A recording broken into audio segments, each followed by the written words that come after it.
जय Hind. Pakistani army chief जो कि स्वयं प्रमोट होकर फील्ड मार्शल बन गया है, ये अभी यूएसए विजिट पर है। और अगर आपको पता नहीं है तो ये आसिम मुनीर की सेकंड यूएस विजिट है ऑपरेशन सिंदूर के बाद। काफी कुछ है आपके जानने के लिए, ये विजिट क्यों है, सेंटकॉम क्या है और आसिम मुनीर किन किन ऑफिशियल से मीटिंग करने वाला है, सब कुछ जानेंगे हम इस वीडियो में। मैं हूं हर्ष गुर्जर। एम करते हैं 25 सब्सक्राइबर सेट करने का and let's begin. Now Asim Munir मिलने वाला है हाई लेवल मिलिट्री और पॉलिटिकल लीडरशिप से। अभी के लिए कंफर्म नहीं है कि ट्रम्प से मीटिंग होगी या नहीं, मोस्ट प्रोबेबली होना तो नहीं चाहिए, बट अभी जो जियो पॉलिटिकल सिनेरियोस बन रहे हैं, we are not sure about anything. हो भी सकता है कि इंडियन सेंटिमेंट्स को हर्ट करने के लिए ट्रम्प मीटिंग कर भी लें, बट अभी के लिए इस विजिट का रीजन है सेंटकॉम के आउटगोइंग कमांडर जनरल माइकल ए कुरेला की रिटायरमेंट सेरेमनी। और इस सेरेमनी के अलावा आसिम मुनीर ने अटेंड की है नए कमांडर एडमायरल ब्रैड कूपर की चेंज ऑफ कमांड सेरेमनी। अब ये सेंटकॉम क्या है ये समझ लो पहले। देखो, अमेरिका ने अपनी सेना के ग्लोबल ऑपरेशंस के लिए पूरी दुनिया को अलग अलग हिस्सों में बांट रखा है। इसे कहते हैं कॉम्पिटेंट कमांड्स। ये ऐसे मिलिट्री जोन्स होते हैं जिनके लिए एक एक टॉप लेवल यूएस जनरल या एडमायरल जिम्मेदार होता है।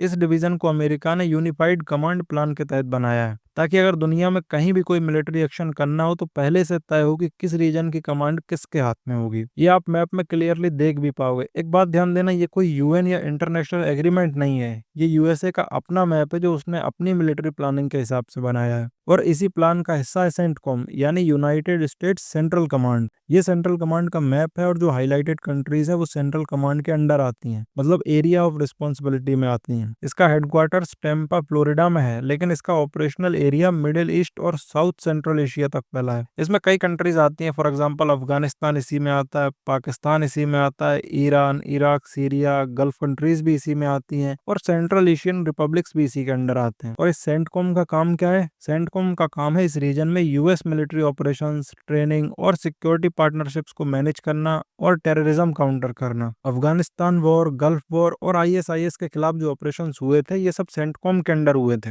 और अगर आपके मन में सवाल आ रहा हो कि पाकिस्तान अगर सेंटकॉम के अंडर आता है तो भारत कहाँ है, तो देखो इसका जवाब है United states Indo Pacific command. ये कमांड हवाई से ऑपरेट होती है और इसका दायरा पैसिफिक ओशन से लेकर इंडियन ओशन तक फैला है। इसके under India, China, Japan, Australia, south east Asia और पैसिफिक आइलैंड सब इसी इंडो पैसिफिक कमांड के एरिया ऑफ रिस्पॉन्सिबिलिटी में आते हैं। ये देखो मैप में जो एरिया हाईलाइटेड है ये सब इंडो पैसिफिक कमांड के अंडर आते हैं। मतलब अगर हाइपोथेटिकली कल को अमेरिका को इंडिया से जुड़ा कोई भी मिलिट्री एक्शन करना पड़े, चाहे वॉर हो, ज्वाइंट एक्सरसाइज हो या डिजास्टर रिलीफ हो, उसका जिम्मा इंडो पैसिफिक कमांड के पास होगा, ना कि सेंट्रल कमांड के पास। तो आसान भाषा में अगर कहूँ तो सेंटकॉम और इंडो पैसिफिक कमांड और बाकी कमांड्स मिलकर अमेरिका की ग्लोबल मिलिट्री चेसबोर्ड बनाते हैं, जहाँ हर रीजन का अपना अपना कमांडर होता है और हर चाल पहले से प्लान्ड होती है। इस सेरेमनी में आसिम मुनीर ने जनरल कुरेला की लीडरशिप और invaluable contribution towards strengthening bilateral military cooperation को स्पेशली मेंशन किया था। इसके अलावा कई और पाकिस्तान के फ्रेंडली नेशंस के चीफ ऑफ डिफेंस से मीटिंग की। पाकिस्तानी डायस्पोरा से इंटरेक्शन के दौरान तो मुनीर ने यह तक कह दिया कि पाकिस्तान का फ्यूचर बहुत ब्राइट है और सबको कॉन्फिडेंट रहना चाहिए, साथ ही इन्वेस्टमेंट अट्रैक्ट करने के लिए एक्टिव भी रहना चाहिए। हालांकि अभी मैं वेट कर रहा हूँ कि ट्रम्प से मीटिंग होगी या नहीं। Let's see what happens. As usual अगर कोई मेजर अपडेट आएगी तो मैं अपडेटेड वीडियो ले आऊंगा। So this was all from my side. Thank you for watching. This is Harsh Gurjar signing off.